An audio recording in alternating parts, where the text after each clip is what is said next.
जय जगन्नाथ। श्रीमद् भगवद गीतार द्वितीय अध्याय अर्थात सांख्य जोगर 62 एवं 63तम श्लोक संपूर्ण अर्थ सह पूर्व श्लोक आसक्ति नाश नहेले एवं इंद्रिय संयम नहेले क्षति कण ताहा वर्णना करुथिले। वर्तमान मन सहित इंद्रिय मानू वश न कले एवं भगवत परायण नहेले क्षति कण ताहा भगवान वर्णना करुछन्ति। मंत्र ध्यायतो विषयान् पुंसः संगस्ते सुपजायते संगात संजायते कामः कामात् क्रोध विजायते। अर्थात विषय चिंतन करुथिबा पुरुषर सही विषय मानंकरे आसक्ति होई जाए, आसक्तिरु सही विषय मानंक प्रति कामना उत्पन्न होई जाए एवं कामनारे बाधा उपजिले क्रोध जात होई जाए। प्रश्न विषय चिंतन करुथिबा मनुष्यर सेथिरे आसक्ति जात होई जाए, एही कथार भाव कौन?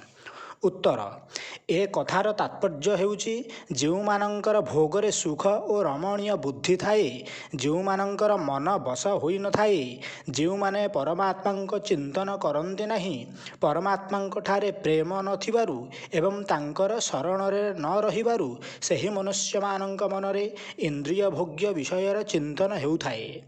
एपरी विषय चिंतन करी करी सही विषय मानंकरे सेमानंकर अत्यंत आसक्ति जात होई जाए, तेणु सेमानंकर मन आउ बसरे न रही विचलित होई जाए। प्रश्न विषय चिंतन द्वारा कौन सब पुरुषंक मनरे आसक्ति जात होइथाए? उत्तर जेउ पुरुष मानंकर परमात्मा प्राप्ति होई जाइछि सेमानंक पई विषय चिंतन द्वारा आसक्ति जात हेबार कौनसी प्रश्न उठु नाही। परम दृष्टा निवर्तते द्वारा भगवान सेपरी पुरुषंकर संपूर्ण आसक्ति शून्यता कथा आगुरु कही सारिछन्ति। सेमानंक छड़ा अन्य समस्तंक मनरे अल्पे बहुते आसक्ति जात होई जाए। प्रश्न आसक्तिरु कामना उत्पन्न हेबा कौन एवं कामनारु क्रोध उत्पन्न हेबा कौन? उत्तर विषय चिंतन करू करू लोकर जेतेबेले सेथिरे अत्यंत आसक्ति होई जाए सेतेबेले ता मनरे नाना प्रकार भोग प्राप्ति पई प्रबल इच्छा जागृत हुए। एहा ही आसक्तिरु कामना जात हेबा। एही कामनारे कौनसी प्रकार विघ्न उपस्थित हेले उक्त विघ्न हेतु द्वेष बुद्धि होई क्रोध उत्पन्न होई जाए। एहा ही कामनारु क्रोध उत्पन्न हेबा। मंत्र क्रोधात् भवति सम्मोहः सम्मोहात् स्मृति विभ्रमः स्मृतिभ्रंशात् बुद्धिनाशो बुद्धिनाशात् प्रणश्यति। अर्थात क्रोधरु अत्यंत मूढ़ भाव उत्पन्न हो जाए, मूढ़ भावरु स्मृति भ्रम हो जाए, स्मृति विभ्रम हेबारु बुद्धि अर्थात ज्ञान शक्ति नाश हो जाए एवं बुद्धि नाश हेबारु सही पुरुष निजर स्थितिरु खसी पड़े। प्रश्न क्रोधरु उत्पन्न हेउथिबा अत्यंत मूढ़ भावर स्वरूप कौन? उत्तर जेतेबेले मनुष्यर अंतकरण रे क्रोध वृद्धि जागृत हो जाए सेतेबेले तार अंतकरण रे विवेक शक्ति संपूर्ण लोप पाई जाए। से आग पछ किछि विचार करिपारे नाही।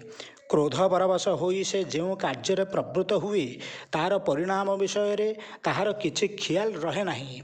एहा ही क्रोधरु उत्पन्न सम्मोहर अर्थात अत्यंत मूढ़ भावर स्वरूप।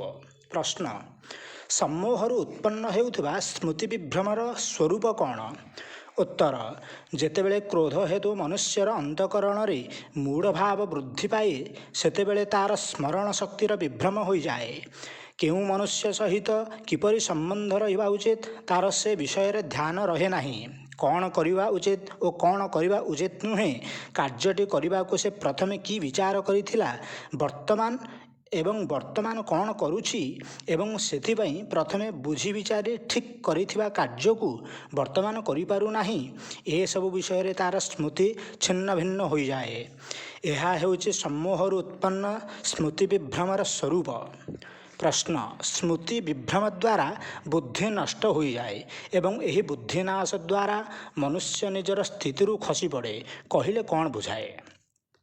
उत्तर उपरोक्त प्रकारे स्मृति रे विभ्रम हो जावा फल अंतकरण रे कर्तव्य अकर्तव्य निश्चय करिवार शक्ति न रहिबा ही बुद्धि नष्ट हो जावा।